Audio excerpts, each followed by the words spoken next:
الحمد لله نحمده ونستعينه ونستغفره ونؤمن به ونتوكل عليه ونعوذ بالله من شرور أنفسنا ومن سيئات أعمالنا من يهده الله فلا مضل له ومن يضلله فلا هادي له ونشهد أن لا إله إلا الله وحده لا شريك له ونشهد أن سيدنا ومولانا محمدًا عبده ورسوله وصلى الله تبارك وتعالى على خير خلقه محمد وعلى آله وأصحابه وأزواجه وذرياته أجمعين. أما بعد فقد قال الله تبارك وتعالى في القرآن المجيد: بسم الله الرحمن الرحيم والعصر إن الإنسان لفي خسر إلا الذين آمنوا وعملوا الصالحات وتواصوا بالحق وتواصوا بالصبر.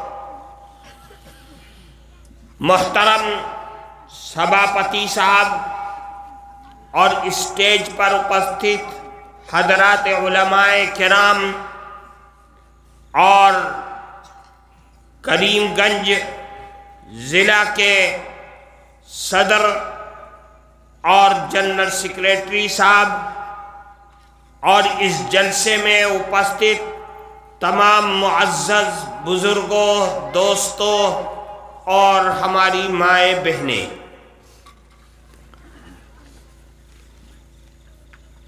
آج آپ کے اس علاقے میں حاضری کا موقع ملا.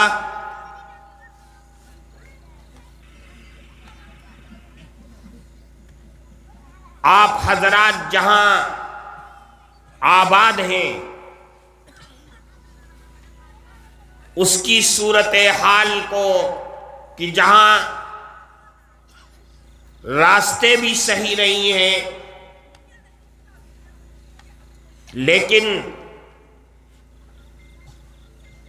جمعیت علماء سے محبت اور تعلق رکھنے والے حضرت شیخ الاسلام مولانا حسین احمد مدنی رحمت اللہ علیہ سے عقیدت اور محبت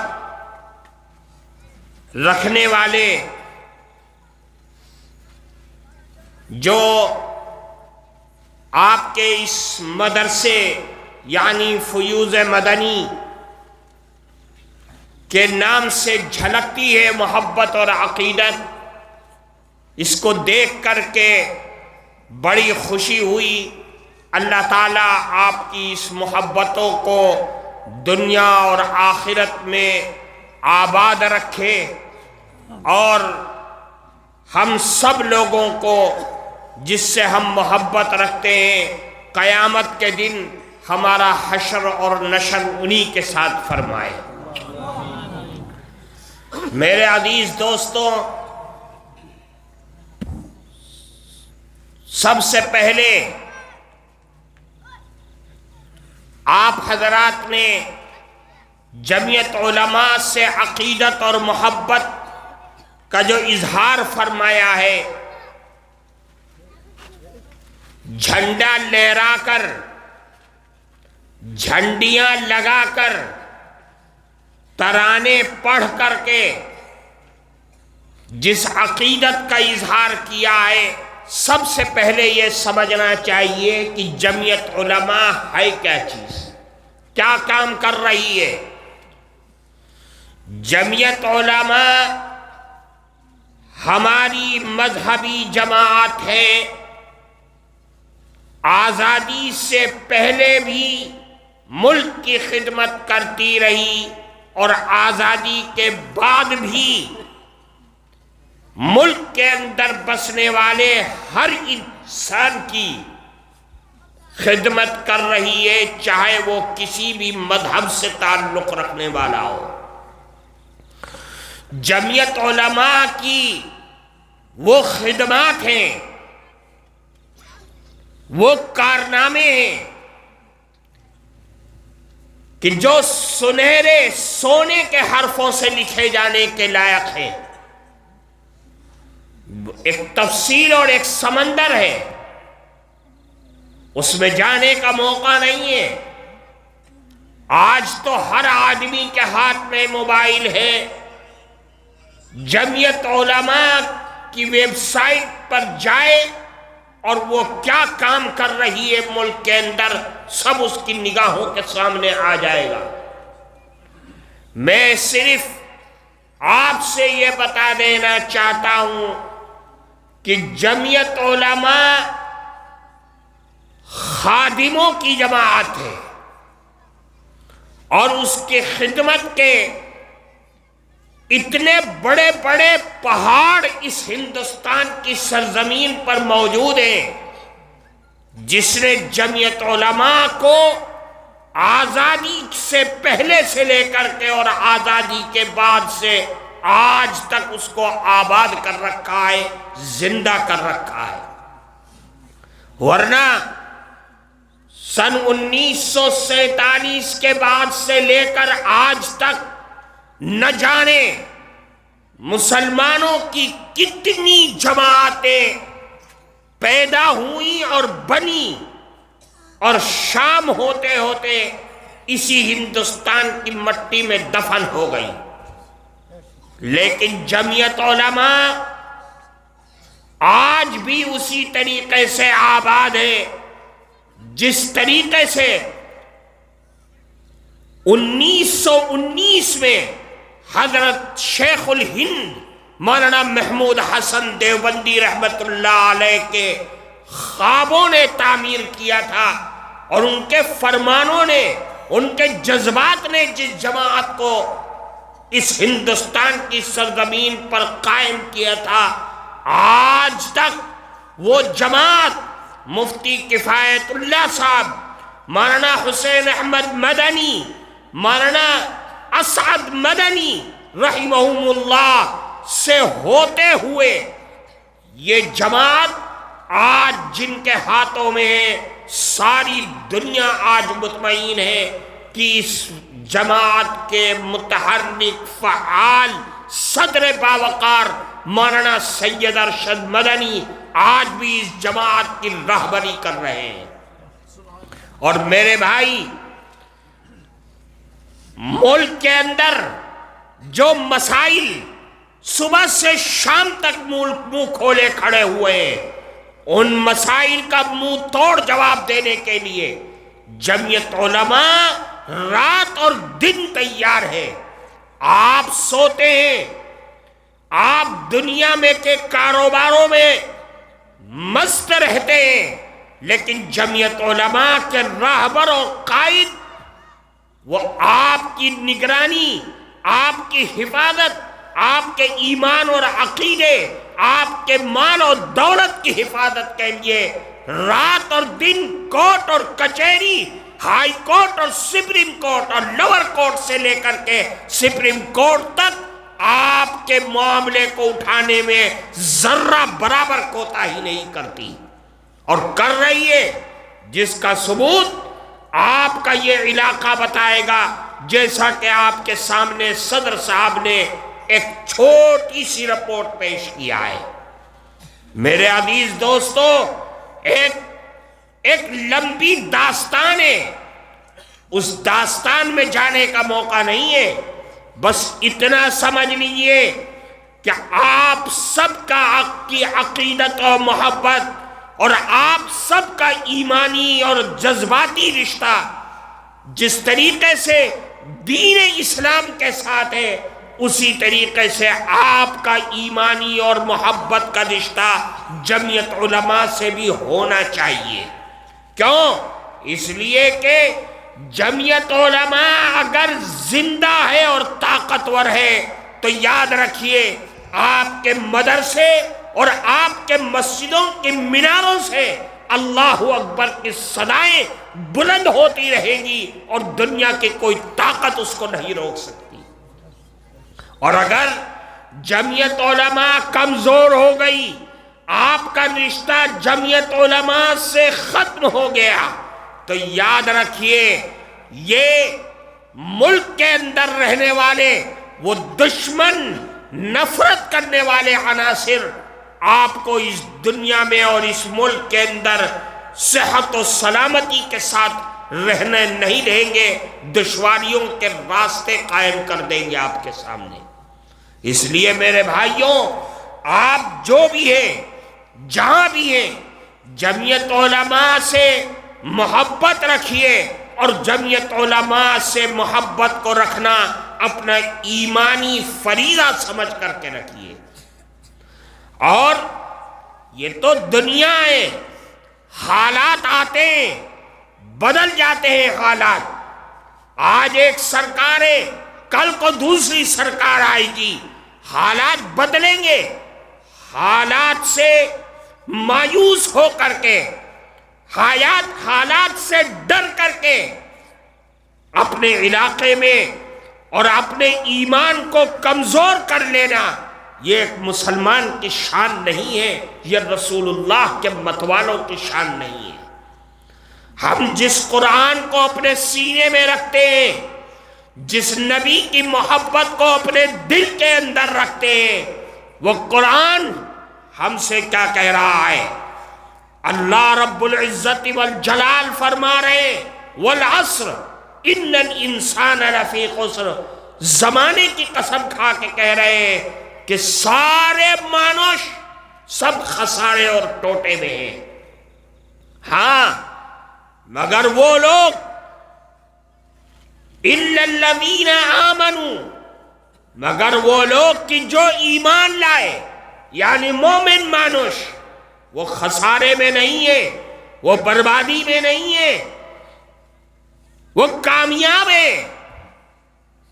وَعَمِلُوا الصَّالِحَاتِ، جو مومن مانوش ہے، اور مومن مانوش کے ہونے کے ساتھ ساتھ اس نے اللہ کی دھرتی پر نیک کام کیے، اچھے کام کیے، رسول اللہ کی تعلیم کے مطابق چلا، قرآن کے حلال کو حلال اور حرام کو حرام سمجھ کر کے زندگی گزارا۔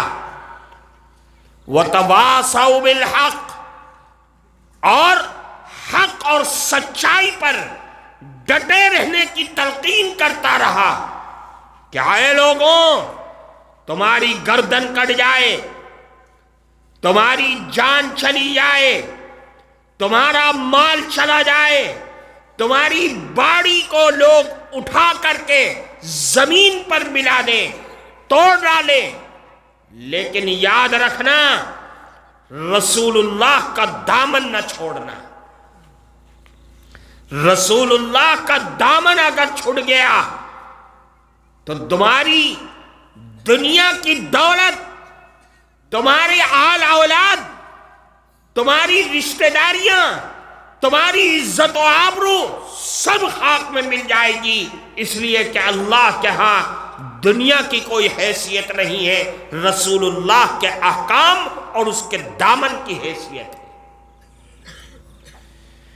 وَتَوَاصَوْا بِالصَّبْرِ، اور کون خسارے میں نہیں ہے؟ اللہ کے نیک بندوں میں شمار ان کا ہے، کامیاب بندوں میں شمار ان کا ہے جو صبر کی تلقین کرتے رہے۔ آئیں مصائب، آئیں الجھنیں، آئیں پریشانیاں، دشمن تمہاری چھاتی پر آ کر کے کھڑا ہو جائے، تم سب کو برداشت کرنا، اس لیے کہ تمہارے دل میں رسول اللہ کی محبت اور اللہ کی وحدانیت کا ایمان تمہارے دل میں موجود ہے۔ اللہ نے قرآن میں فرمایا یہ دولت جو تمہارے دل میں ہے ایمان کی، ان الذین قالوا ربنا اللہ ثم استقاموا، جنہوں نے کہا کہ اے اللہ ہمارا رب ہے اور پھر اسی پر ڈٹ گئے، مصائب آئے، الجھنیں آئیں، پریشانیاں آئیں، رکاوٹیں آئیں، دشمن آئے، لیکن ایک انچ بھی ان کا قدم پیچھے نہیں ہٹا۔ فلا خوف علیہم ولا ہم یحزنون، ان کے اوپر نہ قیامت کے دن کوئی خوف ہوگا، نہ عالم برزخ میں کوئی خوف ہوگا، نہ دنیا کے اندر کوئی خوف ہوگا۔ دنیا کی کوئی حیثیت ان کے سامنے نہیں ہوگی جو حیثیت اللہ نے ان کے دل میں ایمان کی رکھ دیا ہے۔ میرے عزیز دوستو، ہمارے اور آپ پر کیا حالات آئیں گے؟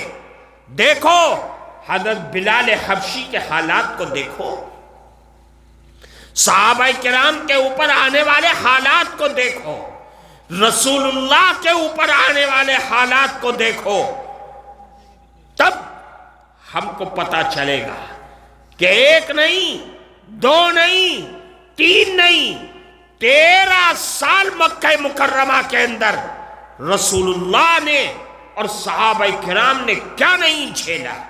پتھر انہوں نے کھائے، پتے انہوں نے چبائے، 3 سال قید میں وہ لوگ رہے، زہر دینے کی کا پلان بنایا، ایک بار حملہ کر کے ختم کرنے کا پلان بنایا، لیکن رسول اللہ اور حضرات صحابہ کرام کا قدم ایک ذرہ برابر بھی پیچھے نہیں ہٹا۔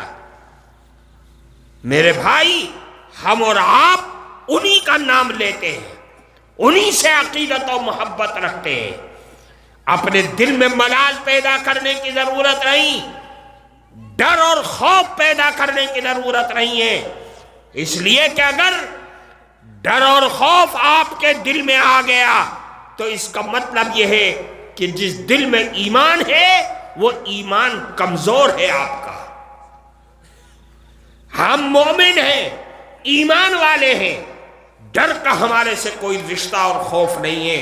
جو اللہ نے ہمارے مقدر میں لکھ لیا ہے وہ ہو کر رہے گا، اور جو اللہ نے نہیں لکھا ہے وہ نہیں ہوگا، یہ ہمارا ایمان اور یقین ہے۔ اگر اللہ نے ہمیں بھلائی ہمارے مقدر میں لکھ دیا ہے تو دنیا کی ساری طاقت مل جائے، اس بھلائی کو ہم سے روک نہیں سکتی، اور اگر اللہ نے برائی لکھ دیا ہے تو ساری دنیا مل جائے، اس برائی کو ہم سے روک نہیں سکتی۔ اس لیے میرے بھائی، جس ایمان کو ہم اپنے دل میں رکھتے ہیں اس ایمان کا تقاضا ہے، وہ تقاضا یہ کہ قرآن کہہ رہا ہے وَلَنَبْلُوَنَّكُمْ بِشَيْءٍ مِّنَ الْخَوْفِ وَالْجُوعِ وَنَقْصٍ مِّنَ الْأَمْوَالِ وَالْأَنفُسِ وَالثَّمَرَاتِ وَبَشِّرِ الصَّابِرِينَ۔ اس سے زیادہ اور کھل کر کے اللہ کا حکم کہاں ملے گا؟ اللہ رب العزت والجلال فرماتے ہیں کہ اے مومن مانوش، ہم تمہارا ضرور بھی ضرور امتحان لیں گے، ایگزام لیں گے۔ کیا امتحان لیں گے؟ ہم کچھ ڈر تمہارے اندر ڈال دیں گے، تمہیں بھوکا رکھیں گے، ایک آدھ وقت کے کھانا نہیں ملے گا۔ وَنَقْصٍ مِّنَ الْأَمْوَالِ، کچھ مال تمہارا جہاں رکھا ہوا تھا، تم استعمال کر رہے تھے، اس مال کو تم سے الگ کر دیں گے، ضائع ہو جائے گا تمہارا مال، چور لے جائے گا، ڈاکو لے جائے گا، دشمن لے جائے گا، ندی میں ڈوب جائے گا، سمندر میں بہہ جائے گا، طوفان میں بہہ جائے گا، سیلاب میں ضائع ہو جائے گا۔ اور کبھی تمہارا امتحان لیں گے کہ تمہارے چھیلے تم سے ہم لے لیں گے، جوان چھیلا دنیا سے چلا جائے گا۔ والثمرات، کبھی ہم امتحان لیں گے کہ تمہارا باغ جس میں پھل لگا ہوا ہے، پکنے کو تیار ہے، اچانک ہوائیں چلیں گی، اللہ کی طرف سے کچھ کیڑے آئیں گے کہ وہ پھل کو خراب کر دیں گے، یا چور آئیں گے توڑ کر کے لے جائیں گے، وہ ضائع ہو جائے گا۔ اللہ رب العزت کیا فرماتے ہیں کہ یہ سارے امتحان لیں گے، ہم تمہیں آزمائیں گے کہ تمہارے دل میں ایمان کتنا ہے، کتنا مضبوط ہے اور کتنا مجھ پر یقین رکھتے ہو۔ وَبَشِّرِ الصَّابِرِينَ، اور جس نے صبر کیا، مال چلا گیا، اے اللہ تیری محبت اور تیرے نبی کی محبت ہمارے دل سے نہ جانے پائے، سب کچھ چلا گیا، واویلا نہیں مچاتا، ڈر اور خوف اپنے دل میں نہیں پیدا کرتا، بلکہ کہتا ہے کہ ان اللہ مع الصابرین، کہ اللہ تبارک و تعالی صبر کرنے والوں کے ساتھ ہے۔ اور پھر فرمایا وَبَشِّرِ الصَّابِرِينَ، جس نے صبر کر لیا، اللہ کی رضا پر راضی ہو گیا، اللہ کے نے جو مقدر میں لکھا تھا اس پر راضی ہو گیا، اللہ فرماتے ہیں کہ صبر کرنے والوں کو خوشخبری ہے، خوشخبری ہے۔ آپ کا مال چلا گیا، آپ نے زندگی بھر کمایا، ایک لمحے میں پورا مکان توڑ کر کے رکھ دیا، ان سینوں میں جن میں پتھر کے دل تھے انہیں تھوڑا سا بھی ترس نہ آیا، لیکن آپ ڈر خوف مت پیدا کیجئے، بے صبری اور کم ہمتی سے کام مت لی، آپ ڈٹ جائیے اور یہ کہیے کہ ہم مسلمان ہیں، رسول اللہ کے غلام ہیں، ہمارا کام یہ ہے کہ اللہ تو نے ہمارے مقدر میں یہ لکھا تھا، ہم تیرے فیصلے پر راضی ہیں، 100% تیرے فیصلے پر راضی ہیں۔ ہم واویلا نہیں کرتے، ہم کسی کے چوکھٹ کے چکر نہیں کاٹیں گے اپنے دشمنوں کے، تم نے کیا ہے اللہ تمہیں اس کا بدلہ دے گا، تمہیں اس زمین کے اندر دفن کر دے گا۔ اسلام اور مسلمان کل بھی زندہ تھا، آج بھی زندہ ہے اور قیامت تک زندہ رہے گا۔ اس لیے میرے بھائی ہمت سے کام لیجئے گا، اور جو چیز باقی رہنے والی ہے دنیا میں آخرت میں وہ اللہ کا کلام ہے، اللہ کی کتاب ہے، اللہ کا نام ہے، اللہ کا دین ہے، رسول اللہ کا پیغام ہے جو کبھی مٹنے والا نہیں ہے، اور اگر مٹ گیا تو اسی دن قیامت آ جائے گی۔ اس پیغام سے، اس قرآن سے، اس اللہ کے ذکر سے اپنے آپ کو مضبوطی کے ساتھ ان سے چمٹ جانا، ان سے رشتہ مضبوط کرنا، اپنے آنے والی نسلوں کو قرآن کا حافظ بنانا، قرآن پڑھنے اور پڑھانے والا بنانا۔ تو یاد رکھیے جو اس قرآن سے چمٹے گا وہ بھی زندہ جاوید ہو جائے گا، کیونکہ قرآن بھی زندہ رہنے والا ہے، قرآن میں کوئی تبدیلی نہیں ہو سکتی قیامت تک۔ اسی طریقے سے جو لوگ قرآن کو پڑھنے والے ہیں وہ بھی قیامت تک آباد رہیں گے۔ اس لیے ہمارے پاس سب سے بڑا ہتھیار، سب سے زیادہ طاقتور ہتھیار ہمارا دین ہے، ہمارا قرآن ہے۔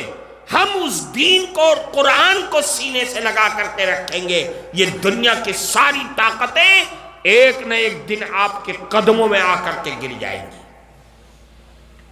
لیکن آپ اپنے نبی کے راستوں کو نہ چھوڑیں، اور اگر چھوڑ دیا، پیچھے ہٹ گئے، تو یاد رکھیے پھر دنیا کی کوئی طاقت آپ کا ہاتھ نہیں پکڑ سکتی، تباہی اور بربادی ہماری نگاہوں کے سامنے آ کر کے کھڑی ہو جائیں گی۔ اس لیے میرے عزیز دوستو، آج کے اس اجلاس میں 2 سبق بلکہ 3 سبق اس کو یاد رکھنا ہے کہ سب سے پہلے ہمیں اپنے علاقے میں جمعیت علماء سے اپنے رشتے کو مضبوط رکھنا ہے، جمعیت علماء سے عقیدت اور محبت کو رکھنا ہے، ایک چیز۔ دوسری چیز، اللہ نے جو کچھ ہمیں ہمارے ساتھ معاملہ ہوا ہے، ہمارے اوپر مصیبتیں آئی ہیں، یہ سب ہمارے لیے آزمائش اور امتحان ہے۔ اس امتحان اور اس پریکشا میں کامیاب ہو جاؤ، صبر کے ساتھ اللہ کی رضا کے ساتھ، تو یاد رکھیے اللہ کی رحمت کے فیصلے آپ کے قدموں میں گر جائیں گے۔ تیسری چیز کہ ہم اپنے آنے والی نسلوں میں دین کو زندہ کرنے کے لیے بھوکے رہیں گے، لیکن اپنی اولاد کو پڑھائیں گے اور اپنے مدرسوں کو زندہ رکھیں گے۔ ہم کم کھائیں گے، ہم کم پہنیں گے، اپنی کمائی سے ہم اپنے چھیلوں کو اور اپنے مدرسوں کو زندہ رکھیں گے، اپنے چھیلوں کو پڑھائیں گے۔ ایک روٹی تھوڑا سا بھات کھائیں گے، لیکن اپنے چھیلوں کو تعلیم دیں گے، قرآن پڑھائیں گے، تاکہ ہماری آنے والی نسلوں میں دین زندہ ہو جائے، ایمان زندہ رہے، قرآن زندہ رہے، اور دنیا کی کوئی طاقت ان کا کچھ نہیں بگاڑ سکتی ہے۔